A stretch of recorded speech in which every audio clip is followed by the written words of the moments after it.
High বন্ধুরা, সবাই কেমন আছেন? অনেকদিন পর চলে আসলাম আপনাদের সামনে একটা ভিডিও নিয়ে। আসলে ভিডিওটা করার কোনো উদ্দেশ্য ছিল না। যখন এখানে দেখলাম বাঁশ দিয়ে চা খাওয়ানো হচ্ছে, তাহলে তো আর ভিডিও না করে পারতেছি না। সাজেকে আসলে আপনারা যদি এই বাঁশ দিয়ে চা না খান, তাহলে অবশ্যই আপনারা এখানের মজাটাই পাবেন না। দেখেন, আমার বন্ধু চা খাওয়ার জন্য প্রস্তুত হয়ে আছি। আমরা 3 বন্ধু এখানে। আমাদেরকে চা দিবে। প্রথমে আমি নিয়ে নিলাম আমারটা, তারপর একে একে 3 জনে নিলাম। তারপর আমার বন্ধু মোহনের নিচে। এখন আলাউদ্দিনের পালা।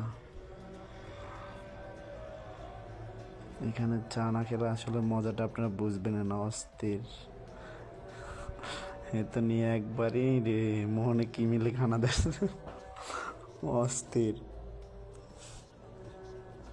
অস্থির খানা সব।